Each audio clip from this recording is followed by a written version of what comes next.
Well, we are starting the second part of today's class. We just heard a great presentation of True View inspections and what sets them apart. I particularly love those 360-degree photos that they include, and that one can summarize the report with the things that are really wrong with the property per se. Now we're going to go into the second part of the class, is how to prepare an as-is contract in a matter of minutes. The first thing we do is we log into the MLS. We typically look up the property in IMAP and of course in the MLS itself, assuming that the property is being marketed on the MLS. So let's go ahead and let's look up one of our listings here, 6422 Northwest 29th.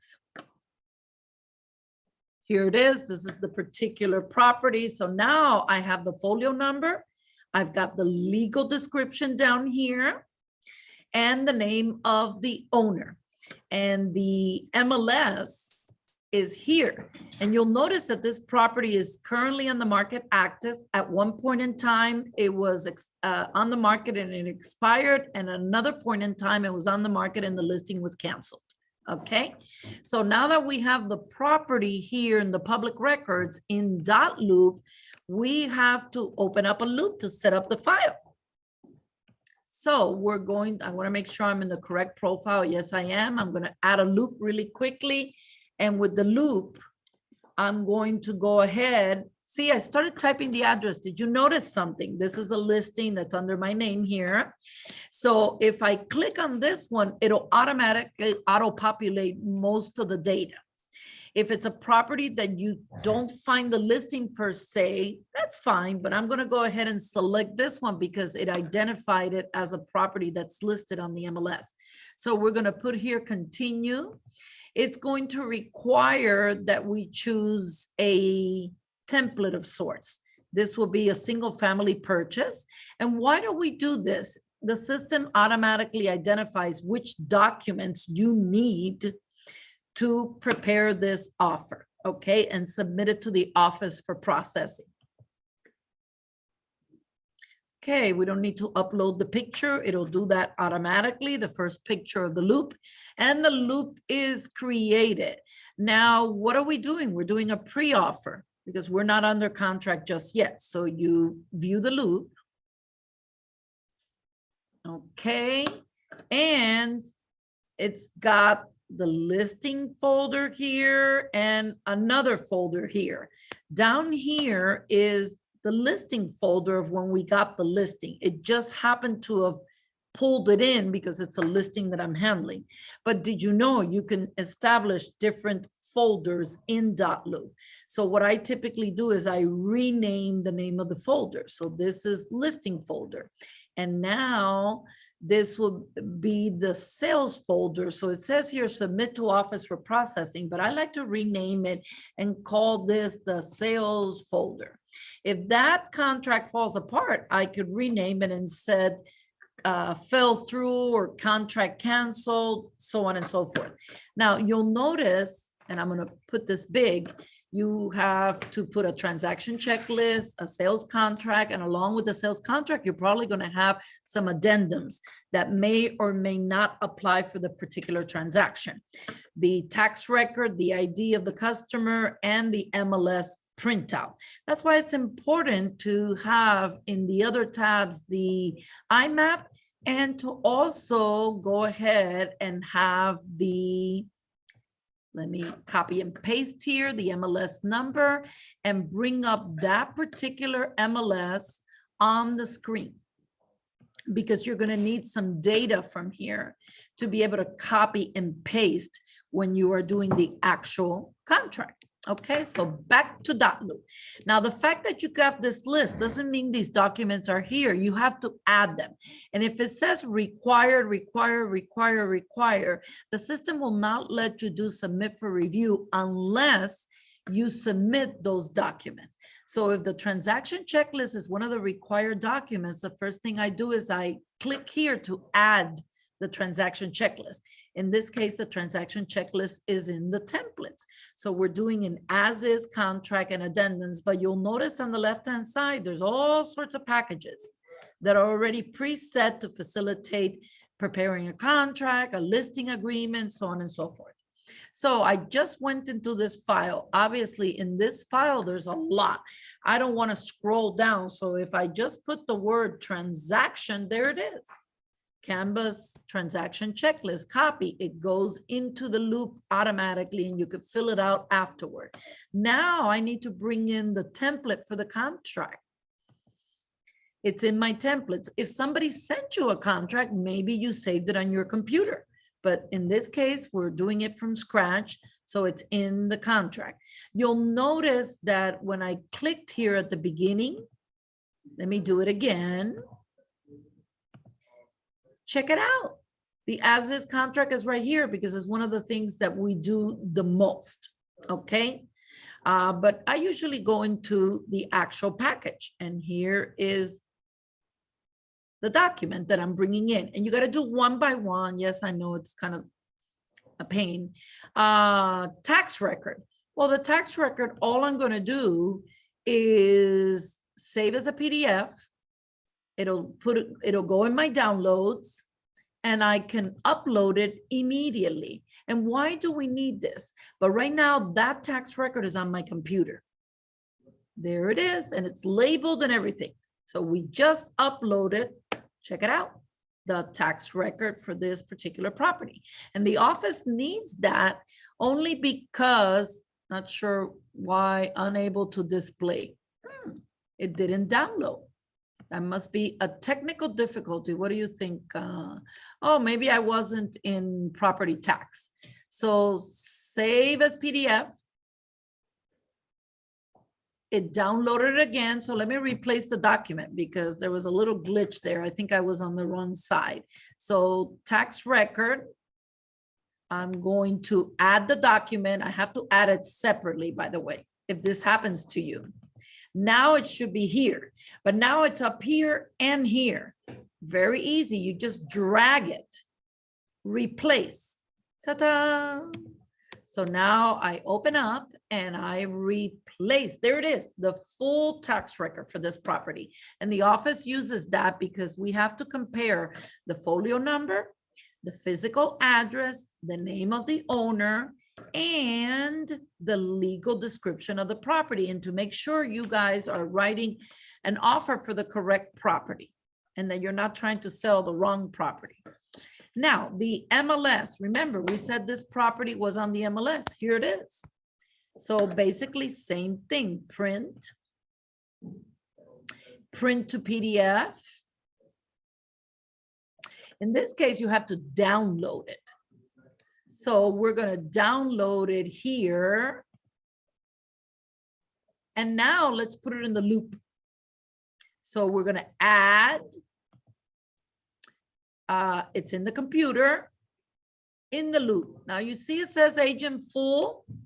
That's fine, but this is labeling it as MLS printout. And then you put the ID of the person. So let's go ahead and go to the contract itself, okay? A lot of times before you open up the contract, it's very important that you have the people that are going to be part of this transaction. Okay, so here we have Regla as the co-listing agent, myself, Ernesto as the broker, and Filiberto Miranda as the actual seller. Now we're going to write a contract for somebody to buy this property. So you can add this person from the beginning. Joel, would you like to be our sample buyer here? Okay, so we're gonna add Joel Milian. If I didn't have Joel's email, which I should, but Joel at joelmilian.com. And in this capacity, he's gonna act as the buyer for this property. I'm able to fill all this out here and have all his contact information, but just to save time, I'm not going to do that. So now, when it's time to prepare the sales contract, initially it will ask you to autofill. So you're able to autofill most of the stuff here. Like purchase price, Joel, would you like to offer 380 or less than 380? I'll offer 300, He's gonna offer 300. because I know the condition of the property. Okay, now I don't know if they're gonna accept, but I'll be happy to try. What is your deposit? Let's do 10,000. $10,000. Yeah, you want the deposit to be strong deposit. Now, when would you be able to close on this? We'll do March 31st. Let's do March 31st. There we go. Everything else is populating. Now you're making an offer. Today is Wednesday, the 22nd. Up to when would your offer be valid? Till Friday, Until Friday of this week. 48 hours. 48 hours, not more than that. Now, you could put if the washer, if it includes washer and dryer, or if something is excluded. So for example, let's say hypothetically, there's a washer dryer. You need to put that in. All the other appliances, for the most part, are already accounted for in the sales contract. Let's say, for example, the utility shed in the back will not convey. I misspelled that. Utility shed. Just a hypothetical example brings in the legal description. So let's go ahead and press autofill. So it has more or less filled out most of the particulars of the contract. Now you will see that by default, we have Title Logic, our title company. Now, typically, you will put that $10,000 deposit, we like to say about 3 days after it's effective. It could be 5 days, it could be 2 days, whatever you decide. Now, Joel, are you gonna finance this thing? I'll pay cash. He's gonna pay cash. So that means all I need to do at the bottom is put balance. That's it. If he were going to finance it, what we typically do is put the percentage, 80%, 90%, whatever. The percentage that the bank is going to give you from the loan. If it's conventional, it might be 80, 90%. If it's FHA financing, it could be 96.5%, but he's paying cashirulo. So you see that his offer is valid until the 24th. He's closing on the 31st, but I'm gonna give a little recommendation, or before. What if he's ready to close before? You wanna leave that window open, okay? Well, if there's a lease, we have to indicate this, not in this case, all cash. And remember, if he's going to submit an all cash offer, you have to submit it along with proof of funds. You'll notice that JM, his initials are already here, and FM for the seller. Not in a cash transaction. In a cash transaction, it could be 30 days. It could be as quick as 15 days. Okay, but 30 days is safe for a cash transaction. For a finance transaction, you're talking about 30 days, for example, for loan approval, and then another 10, 15 days to finish the title work, meet conditions of the loan, so on and so forth. Okay, let's keep going I'll here. give yourself about 5 weeks. 30 Yeah, plus days. about 5 weeks. All these things you could keep. The property is in Miami-Dade County, so we typically indicate the provision of Miami-Dade Broward Regional. If this property were in Palm Beach County, the seller selects the title company, but not in this case. Home warranty. I don't think you're going to get a home warranty for this property, are you? But this is at the moment that you discuss the benefits of a home warranty and what it'll do to protect the seller or the buyer, for that matter. Because maybe the seller is buying the home warranty to gift it to the buyer. Now, typically, I always put seller shall pay in full prior to or at the time of closing any assessments. Okay, and these are assessments that have been imposed upon the property by a public authority, by a governmental, not an assessment from the association. That's something totally different, but you're lucky, Joel, this one does not have an association. Great. So we continue here, we continue. We have automatically put 7 days for inspection. If you want to be aggressive, so they take it, do you want to do 3 days for inspection? We'll do 5? 5. We'll do 5 days, but you could do, let's say, up to 15 days. You see how fast I'm scrolling? If you really think of it, all you're doing is filling in the blanks to an adhesion contract that has already been drafted by the attorneys of the Florida Realtors Association, period. So I tell my son, I'm writing a contract, and he tells me, you're doing what? My son lives in New York, and New York realtors do not write contracts. It's the attorneys who draft the contract. They merely prepare a worksheet or a deal sheet. So when I tell him I'm writing a contract, he gets very nervous that I'm doing something illegal. Okay, but here we have this blessing that this contract pretty much applies for everything.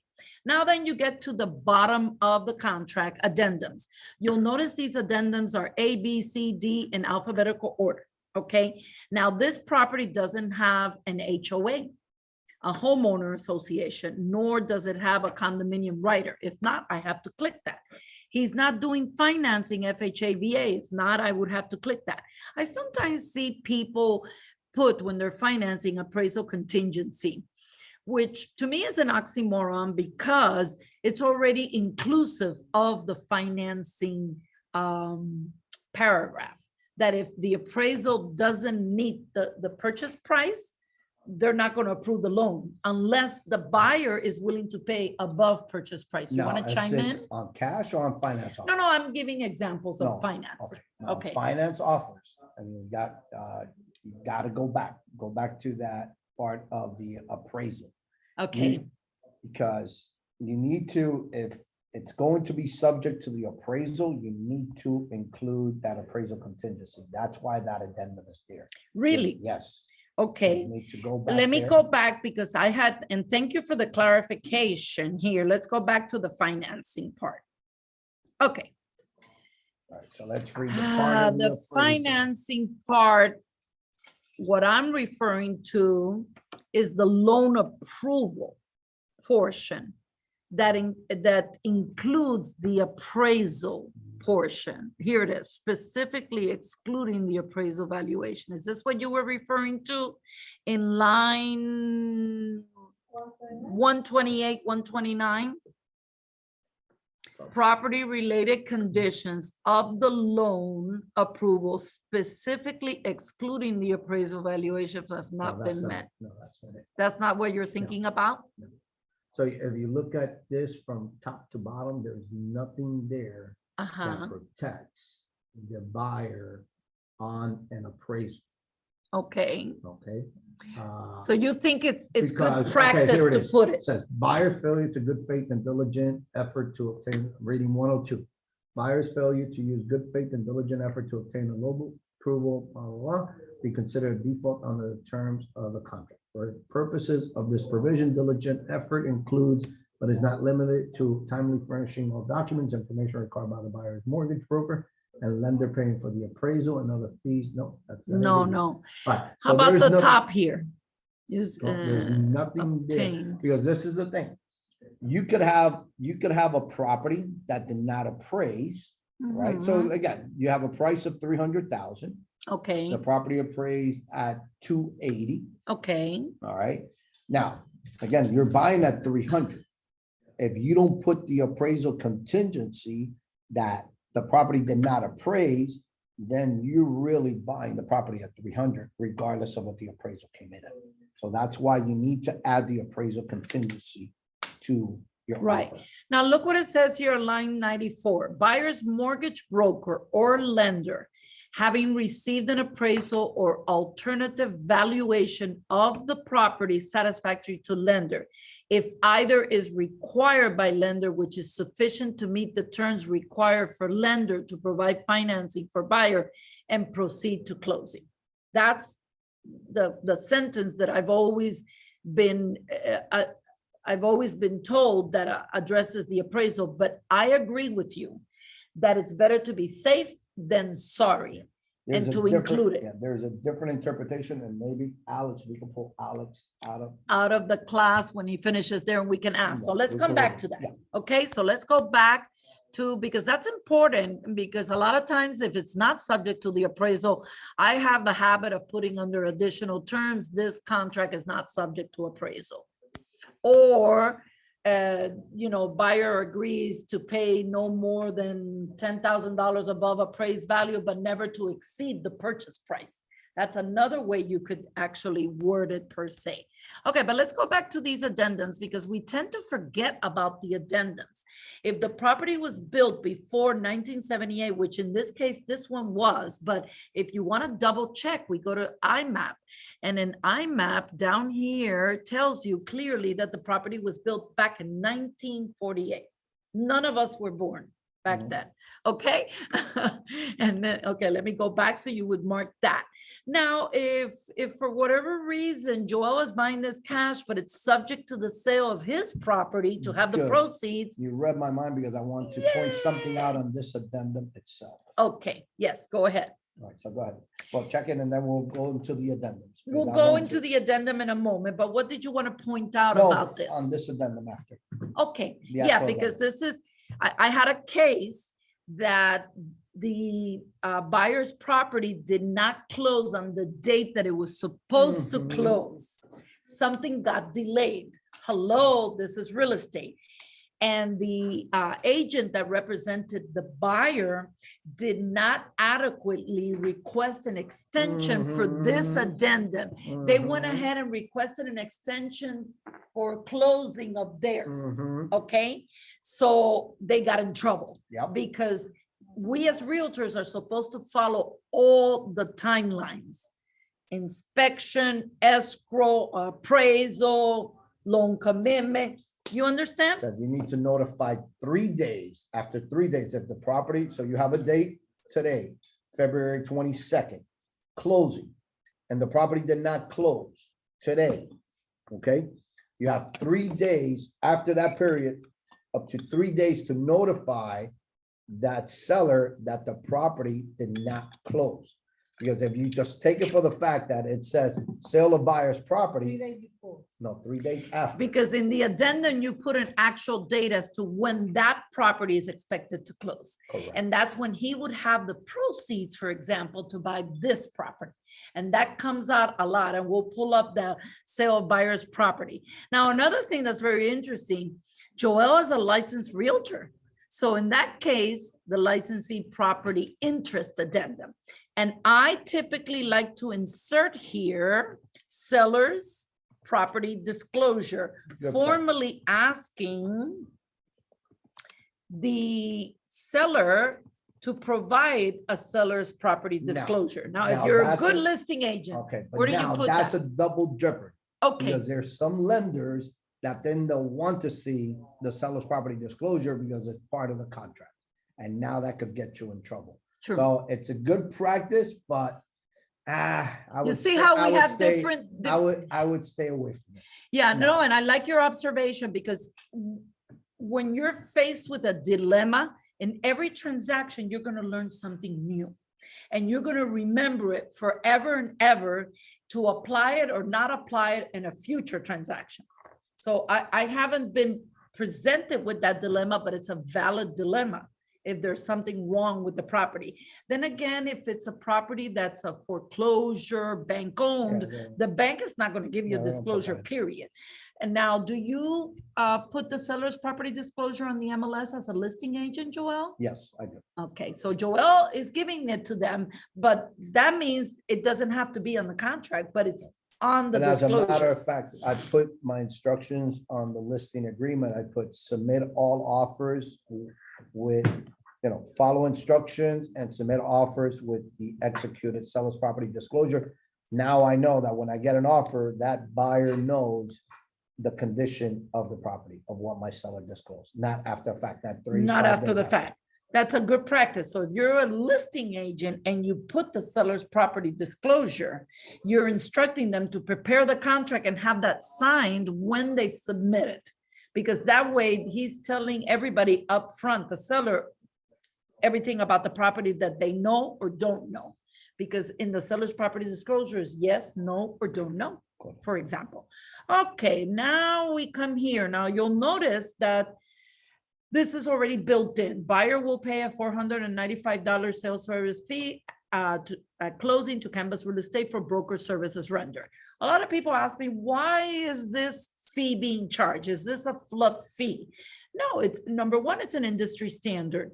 The office is going to charge you something for the handling of the file, to receive escrow, to reconcile, to disperse, to do quality control of all the documents, to keep a record of that transaction for 5 years in the event there's a claim against the errors and omission insurance policy, because people have up to 5 years to claim anything that they feel affected them in the transaction one way or the other. And it also helps subsidize the fact that the broker is paying for the E&O insurance and not the agent.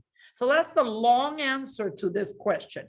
Now, as an agent, it's up to you if you're going to charge this to your customer or not. I have a lot of agents. I think Joel's one of them. He covers it for the customer On the listing side. on the listing side.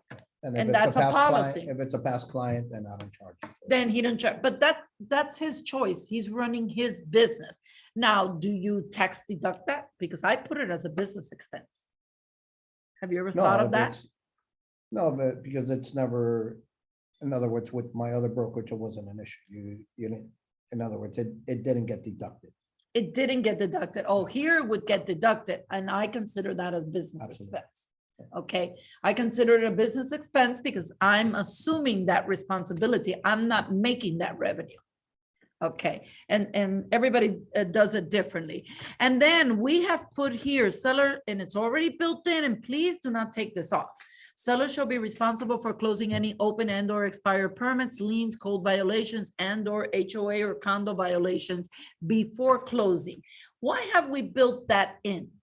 Well, the main reason is if inspection is in 5 days, 7 days, or 10 days, some municipalities will not have information about the title, open permits, violations, condominium within the inspection period. So that means the buyer is assuming all of these risks. By putting a clause such as this one, we're specifically telling the seller, even though the inspection period has surpassed, you're responsible for this at closing. If something comes up that affects affects and has a cloud on the title because of it, because it's a condition that the title company will not approve the title policy and the new commitment unless it's a free and clear title. Closing agent to be, it's important. Sometimes you can have an escrow agent separate from a title agent. Sometimes maybe we can be an escrow holder, Canvas Real Estate, but then the closing is being done by another company or another law firm. In our cases, we try 150% of the time to promote our in-house title company. Why? Because they're going to look out after the interest of our client. When you go with the title company of the seller, to me, that's like hiring an attorney to represent both sides. And you would never do that, because who will they have a fiduciary duty to more than you, the one that hired them first? So you can add other things here, like not subject to appraisal or whatever the case may be. Anything above and beyond the actual contract. And then it's a matter of the signatures. And it says here, this was Regla's listing. It didn't populate in. And we happen to be with the same company. If not, you put the other company. I've become a stickler. Oh, the cooperating sales associate. Oh, I put here because I appear as the listing agent. So let's say Regla's the one that's selling this. Me personally, when I'm a buyer's agent, I put my license number and I put 3% commission, for example, or whatever the case is. That's me. But I always have the MLS to back it up. Okay, we're old school in that regard, that we were taught to do it that way. But even if you don't put it, you're protected with the MLS. And something that I forgot to tell you, please save every so often. What if the internet goes down or you run out of battery? You would have to start all over again. Okay. So now that we have a fully executed, well, fully drafted contract, we still have to do the addendums. But let's say hypothetically, we've done the addendums and maybe you can help me out with the addendums. Joel, Can I ask a question? yes, go right ahead. The incision, the B is for what? The what is for what?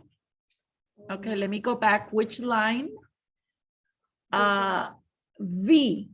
Oh, we were talking hypothetically. If Joel is gonna pay cash, but it's subject to the sale of his home. To have the proceeds to be able to buy this other property cash, and he's gonna go into that addendum. And we need Alex out here now. Alex, can you help us out? clarify Yeah, something? before we go to the addendums about the appraisal contingency. Okay, so there's a discussion regarding the appraisal contingency. I'm in the practice of, if it's going to be contingent to the appraisal, we add the appraisal contingency addendum. Marlene feels that the terms on the The financing, that the appraisal is already covered. Could you give us a overview as to what's the best From the, practice? come over here, from What's the, the best practice from to the protect the lenders. buyer? This is the updated contract, right? Yes, yes. And My let's, opinion is okay, not a legal one. My opinion is, from my understanding of this contract, is protect yourself the most you can. So I would definitely come in here and fill this section out, continue to. It's FHA and all that kind of stuff. right. Now, what we were seeing a lot of stuff, a lot of last year was people putting, well, if the appraisal comes in, let's say you got a purchase price of 350 and buyer's willing to pay, 10 grand above. Now, let's say if it's short. Let's say contract, and this part, right now, we're doing hypothetically a contract at 300, putting an appraisal contingency. If the property appraises at 280 and you don't have that appraisal contingency, but I'm buying Addendum. cash. Well, even if you're financing. So, Financing or cash, so this, either one. and I'm hesitating a little bit because there's been a lot of discussion about this, and there's a lot of back and forth on this.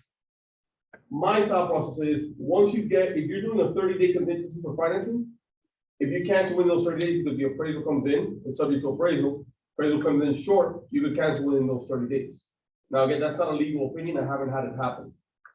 But the moment those 30 days passes, you're now a cash contract. Correct. So now you're done either way.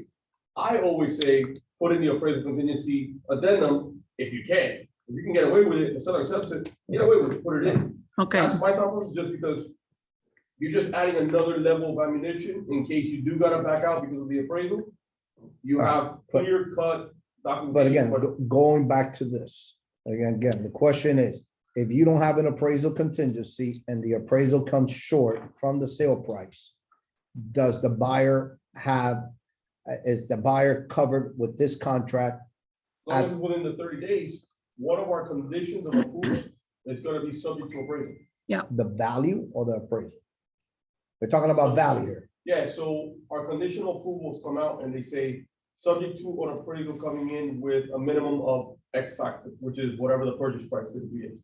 So if we're putting in here that the purchase price is 300,000, the condition, one of the conditions on the loan will say, subject to an appraisal coming in at least at $300,000. That'll be the condition that's put in there. So if we don't get that condition satisfied, we can't close. so we they would be able to denied the withdraw. loan. Correct, we would deny the loan because the value is not present. Okay. So now, as long as that's done within 30 days, But that's on the financing side. That's On the not- financing. Not on the contract side. Yeah, well, Well, usually on a it's a cash contract. contract, you're not Well, gonna do an appraisal per se. scroll up money, Yes, so it's right here. Contract is contingent upon blah, blah, blah, blah. Buyer obtaining approval of a conventional FHA, VA or other, and then it's on here, right here. If either requires sufficient terms to meet. what line are you reading there? I'm sorry. Number line 8, bottom of paragraph B. Paragraph B, okay. 995? Line Line 96. 96 on, 96 or 97? No, 96. So brokers having received an appraisal or alternative valuation of the property satisfactory to lender Right, so from 94 to about 96, that line item is covered. is what's covered.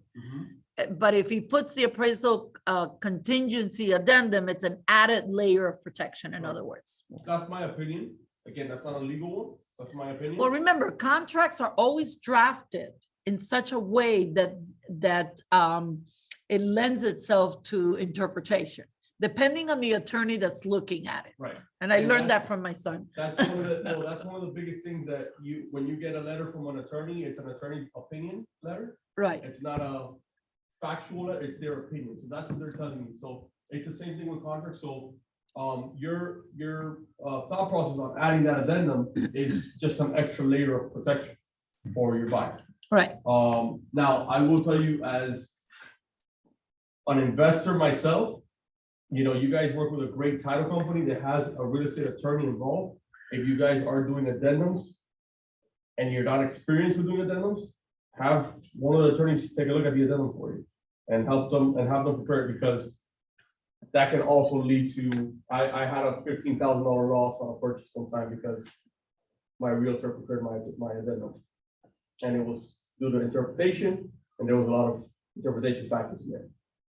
So, Mhm. which, Armani was talking earlier about the sewer scope, cast iron property, definitely a must do. Right, but yeah, I would, this covers it as long as it's within the 30-day period, but having it in is a great. It's a great For all intents practice. and purposes, for all who are listening and under the sound of our voice, if you're representing a buyer and the buyer is getting financed and you want to protect your buyer, add the addendum appraisal contingency. It doesn't hurt. No, I agree. I totally agree, and it's good to hear different people's opinion. Okay, so let me rename this really. No, it's okay. Well, at the end, the idea is to add the addendums. Just for the sake of sharing, we go to share. And who are we gonna send it to? Joel, who's supposed to be the Bring buyer. up that addendum of the sale will. of buyer. And by the way, when I send it to a customer, I just write a little note. Hello, Joel, please see attached for your review and signature. I don't necessarily attach a PDF when it's a client because they get confused. They go to the bottom, open up the PDF and they say, no, I can't sign this. It doesn't let me sign. They're supposed to sign from the little blue bar that says view all documents when they get the email in the first place. Later on, you could send them a fully executed PDF of the entire contract. But yes, let's go here and let's pull up an addendum. And we said we're going to pull it up from the templates. We're doing an as-is contract. And let me put the word appraisal. Here it is. Appraisal contingency addendum. Joel, would you like to chime in for a minute while I return this call? I have three people desperately waiting for me to get on this quick conference call. Yeah. Let Did me- we add it already? No, we Yes, didn't. did. No, There we it is, didn't add the appraisal sale. contingency. Okay, no, the one that we were referring to was the sale to sale buyer's to- property. I'm so sorry, but yes, I think it's, I You should had have clicked pulled both both of of those those. in. Okay, one All right, second. so let me see where it's at. Sale of buyer's property. Just-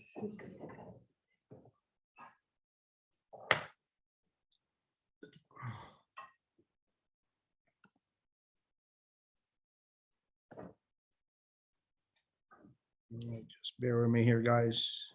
Just taking over this. All right, let's see.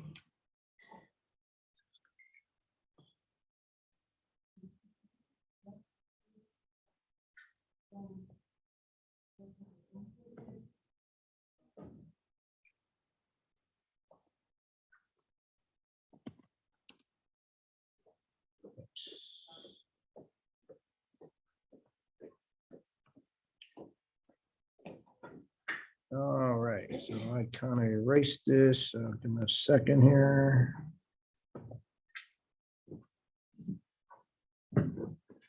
So what is the name of the phone? Sale of buyer's property. Always to protect the buyer. Mhm.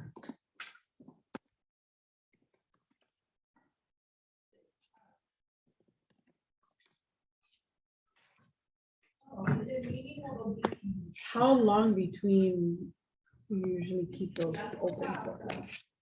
Meaning, Or which one comes first? So if you're gonna go, you're putting in an offer, do you need already someone buying your property, an offer on it, or how long can it be spaced between those? The offer and the sale of your home? Did you okay, find it? no, something happened here. I erased your, Sale, yeah. what do you mean you erased? No, I erased your NRDS number that it was asking for it. Continue. Why is that requiring that? It's never required that.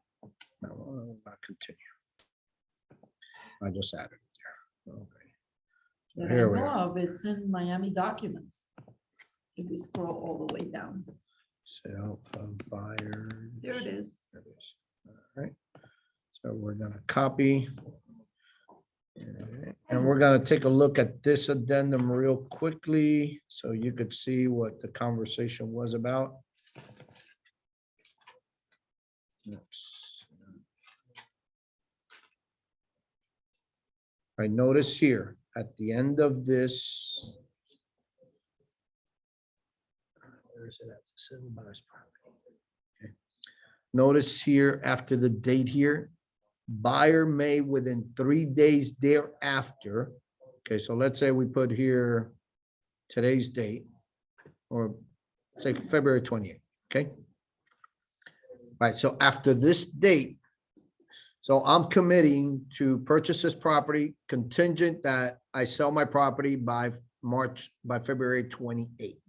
Let's say if my property did not close on February 28th, it says here, buyer may within 3 days thereafter deliver written notice to seller terminating this contract, in which event the deposit shall be returned to buyer, thereby releasing buyer and seller from all further obligations under this contract. If buyer fails to timely deliver said written notice to seller, this contingency shall have no further force or effect. So if you don't do that, your buyer doesn't do that, whether he sells his property or not, he's committed to purchasing the property. And that's the importance of this addendum, for you to keep in mind those 3 days. And when you notice the other agent, you need to use a specific form or you can send. No, them you an could just send them an email. Yeah. Okay, you could just send them an email. And the best thing to do is, Yeah. yeah, or either that, or you write an addendum extending this provision of the sale and buyers, a sale buyer's How many property. days you give when you are doing an extension? En español me como. Cuando hacen la All right, no, extensión, let's keep it in English, because the people, there's someone on the, How many days do you give it? of what? When you give an extension? No, that's all negotiable.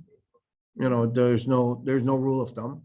The more you're able to get for a buyer, the better it is. You know, again, you're representing the buyer.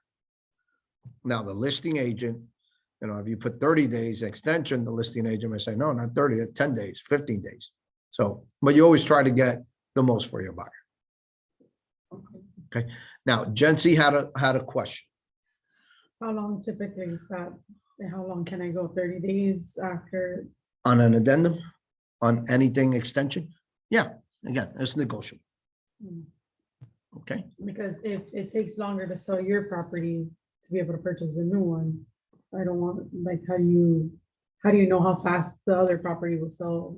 or right. buyer will buy? Yeah, again, you're gonna have a timetable of knowing how far along you are in the process. Okay, And if it fails, they're well, that's why charged. you have this, Okay. okay?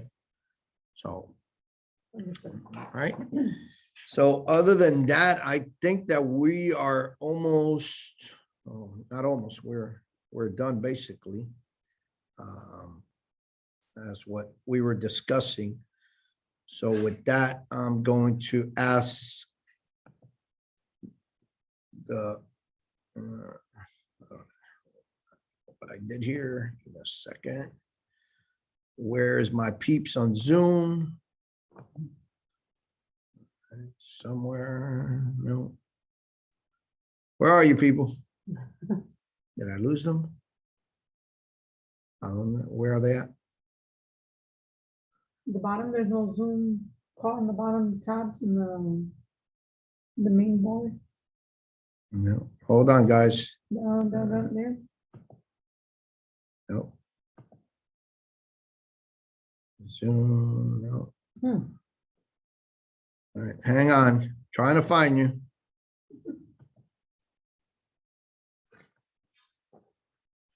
Okay, I know what it is. I'm gonna stop sharing. Okay, there you are. All right, any questions? Jose, do you have any questions regarding the as-is contracts? Not at the moment, thank you. Okay, and Usuario 8508195, we don't know who you are. Could you identify yourself, number one? And number two, do you have any questions? Unmute yourself. Hello, Usuario? Not sure who Usuario is.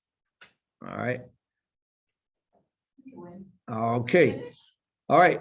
Yeah, I think because we were done at the end, the only thing I needed to show was the addendum, The one for sale of. the buyers. Oh, buyer's okay. Did you want to show them the appraisal one, since we said it's a good practice? to Sure. Include the appraisal one. Sure, so let's go there.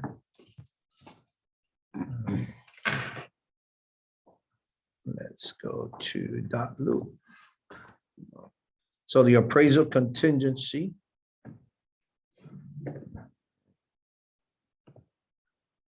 All right, the appraisal contingency addendum is self-explanatory. It says the contract is contingent upon buyer obtaining a buyer's expense of written appraisal from a licensed appraiser on or before. I would just leave it blank, in all honesty, because that part, you don't have no control over the lender and the appraiser going out there. So the last thing you want is find yourself in hot water, although it says here 10 days prior. Well, here it says it left them blank, then at least 10 days prior to closing. Now, you might get a listing agent who's a stickler. He says, well, I want the appraisal done in 15 days. Well, if you're going to submit this, then you need to be open for negotiation regarding a particular term. Okay. And then here's where you will put the price. It says stating that the appraisal value of the property is at least whatever the price it is. If left in blank, then the purchase price. Okay.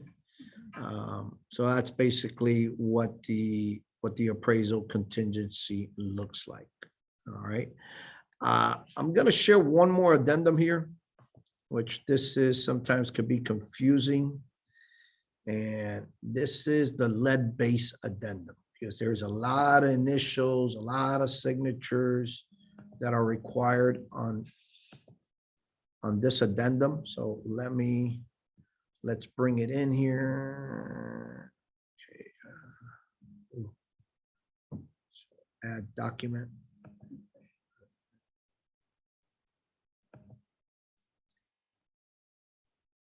So let's go here.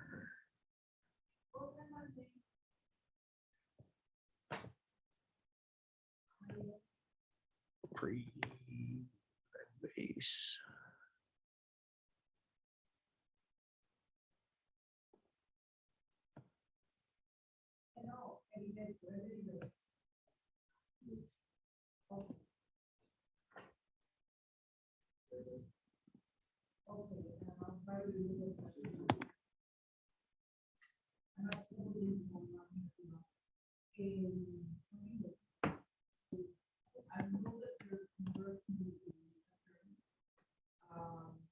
And it looks as though that yes, we're going to go ahead and grant some sort of extension to that. But they are adamant of having some a second, guys.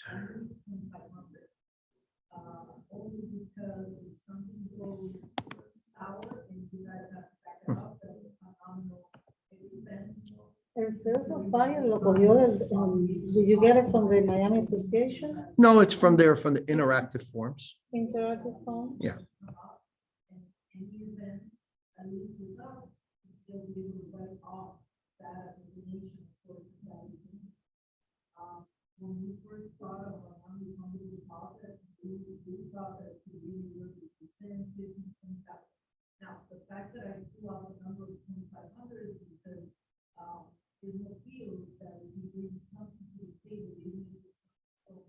All right, so here it is.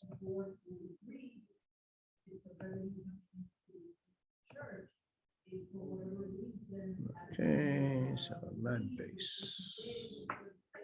All right, so on the lead base, there's multiple initials and signatures that are required.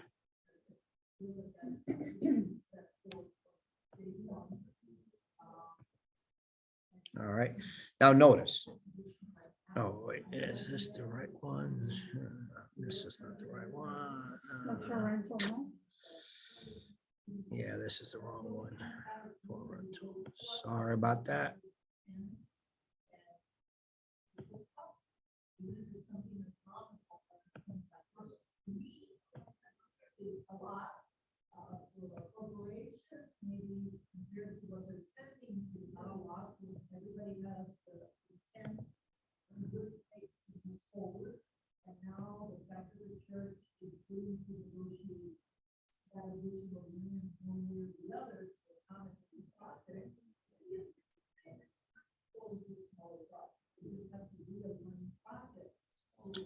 And the reason I'm doing it this way, guys, is because it has a different name for you to look at it.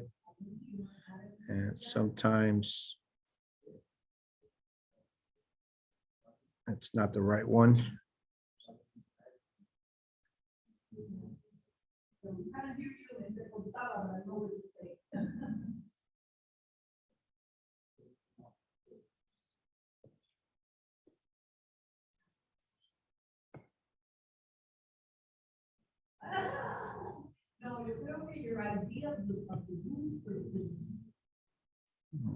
What's going on here? Let me try again here. Lead base, oh, it's not showing up.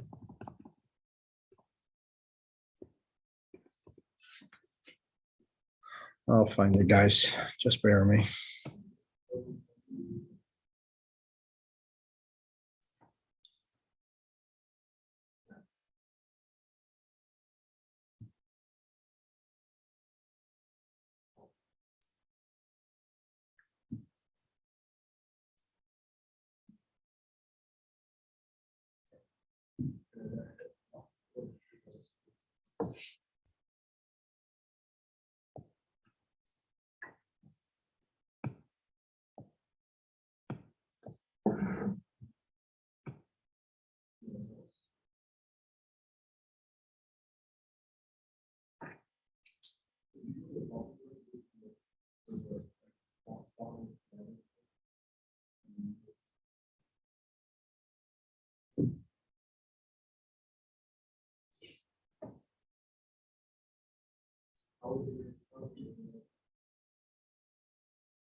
Sure, it's gonna be a little bit for everybody, and I'm of the opinion that that's probably the resolution that we would have to get them to, of sorts, if they have it up, like.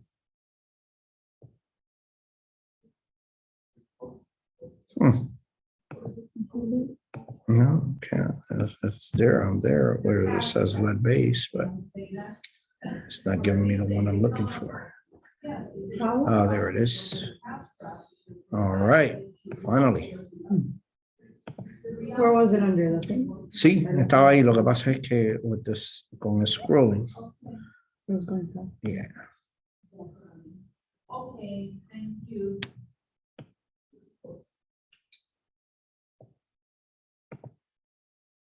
All right, so notice here, there's multiple signatures and initials, okay? Now, this part here, so all buyers and all sellers need to initial the top. On this part of the A, seller's disclosure, you check the seller has no knowledge of lead-based paint. They usually don't. And you check off, seller has no reports or records pertaining to lead-based. Now, this here is not allowing for it to be filled out, but for A, B, or C reasons, all right? But the seller would initial there. As the buyer, okay, the buyer will initial C, D, and E, and you would check off received a 10-day opportunity, all right? Now, the listing agent, and again, most agents, they skip this part. They need to sign there where it says letter F, the listing agent needs to initial there. And aside from that, then there's a part where all sellers sign, all buyers sign, the buyer's agent signs, and the listing agent signs. So this part here could be very confusing. The most important thing is that everybody should know what their responsibility is, what part the buyers do, what part the sellers do, and what part the agents sign and initial. Okay, so this one is a little bit confusing, but and this will continue to get rejected by compliance here at the office if all this is not properly initialed. Okay, so the last thing you want is get to the day of closing, 2 days before closing, and you're still going back and forth with signatures and initials. Everybody's crazy. The listing agent is nowhere to be found. The buyers, who knows where they're at. And now you still have your file that you still need something compliant. So get everything signed up front. That way you avoid any delays in your transaction. All right. So any questions on this or anything that we have covered? And am I still sharing? Yeah, I'm still sharing, right? Oh, I forgot to share. Wait, hold on. Did I share, guys? No, I'm sorry, Jose. I think I had forgotten to share. Hold on. Okay. Jose, I'm sorry. On this document that I was referring to, the lead base, there's multiple initials, multiple sellers. The buyers, all buyers need to initial, all sellers need to initial. Now, when you get to the bottom of it, on letters A and B, the sellers need to initial. On C, D, and E, the buyers need to initial. And on letter F, the listing agent needs to initial. Okay?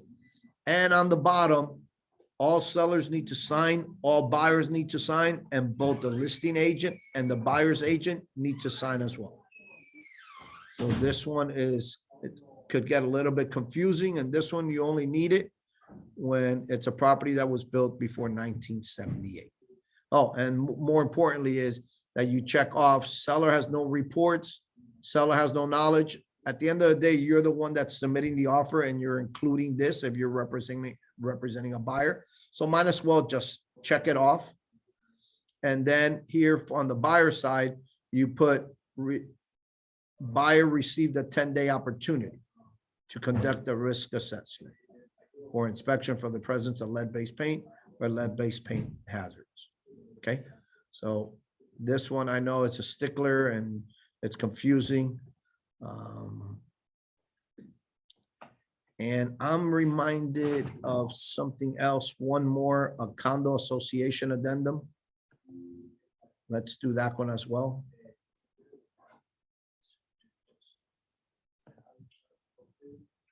You're still there, Jose, right? Yep, I'm here.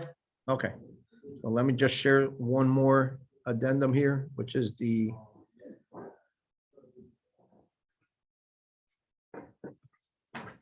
which is the condo association addendum. Because there's a couple things here for you to know.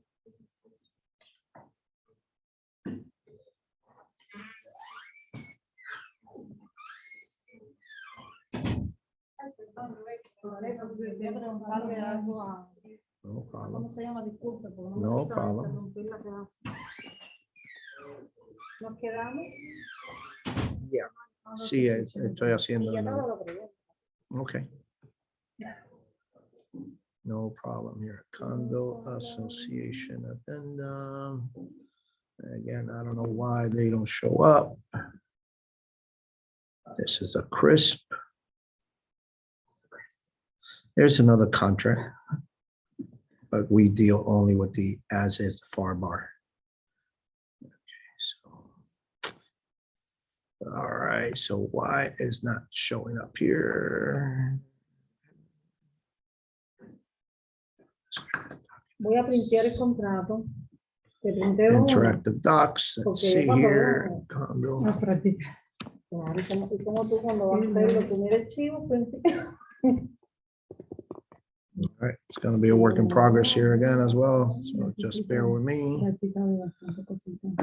La última semana estaba enferma. Sí. Te comenta para recomendar. Sí. Sí, Me comió el oído.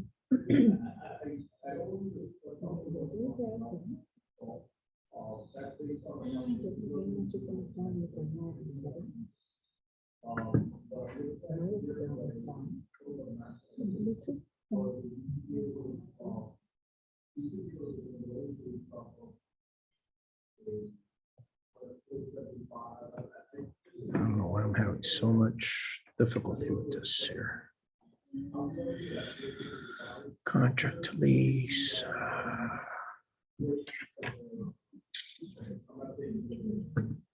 Voy a printearte una copia de este contrato que es importante y sale cuando tienes un comprador. Para que te lo lleve de chivo. No me iba a decir. Yo por lo menos.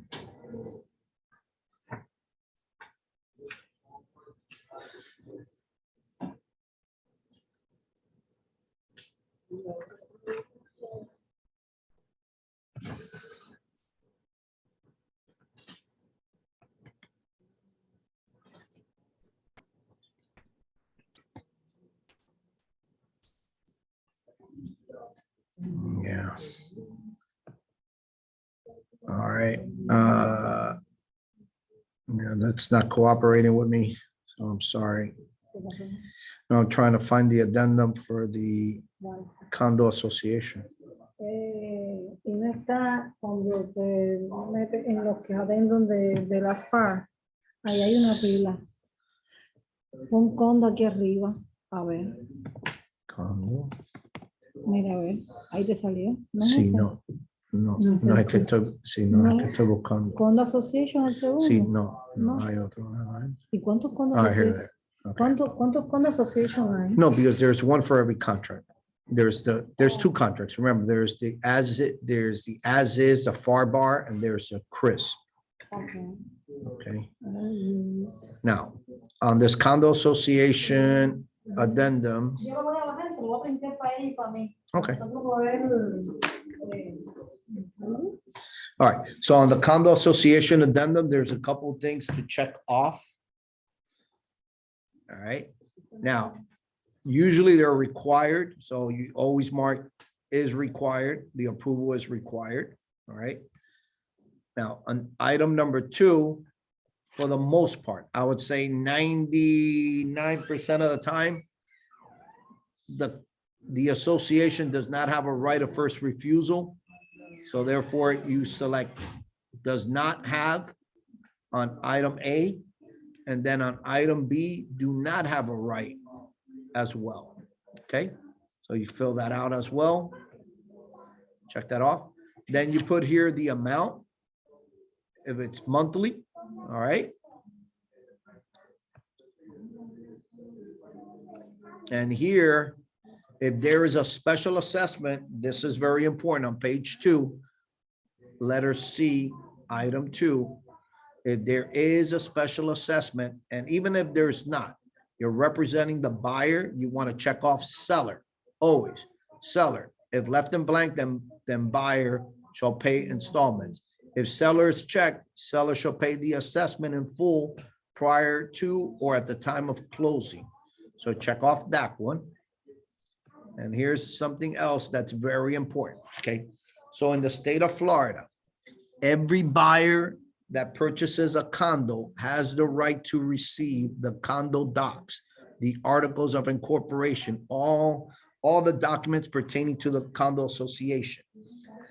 Until that is not given, the buyer is able to walk out of a transaction. So you get 3 days before closing, and if the buyer has not received it, or let's say you get to the day of closing and the buyer has not received it, they could walk away from the transaction. So what you're going to do is you put this agreement is voidable by buyer, check off always be, okay? This agreement is voidable by buyer by delivering written notice of the buyer's intention to cancel within 3 days, excluding Saturday and Sunday legal holidays, after the date of execution of this agreement by the buyer and receipt of a buyer current copy of the declaration of condo, articles of incorporation, bylaws and rules. So you check off letter B here, okay?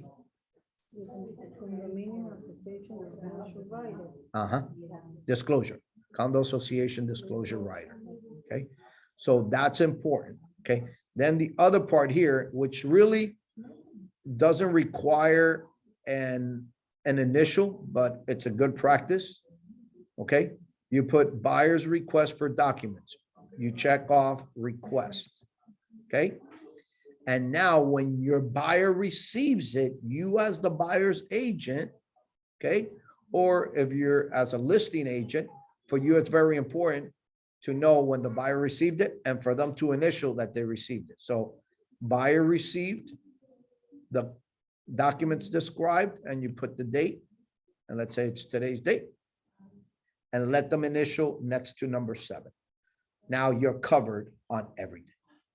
Okay, so this condo association, although it doesn't seem like it's complicated, but there's a lot of ramifications to it if it's not followed through, and if you don't check off the right boxes, you could have an open-ended contract to a certain extent. Okay, because until the condo, the most important thing to know is until the condo docs are not delivered, you still have a buyer that could walk out of a transaction. And this is if an attorney gets involved in it. Let's say a buyer wants to get out of the contract and now he hires an attorney and you're representing the buyer, but let's say if you're the listing agent, you want to make sure that everything is provided. Okay. So we went a little bit on the overtime. Any questions on this, Jose?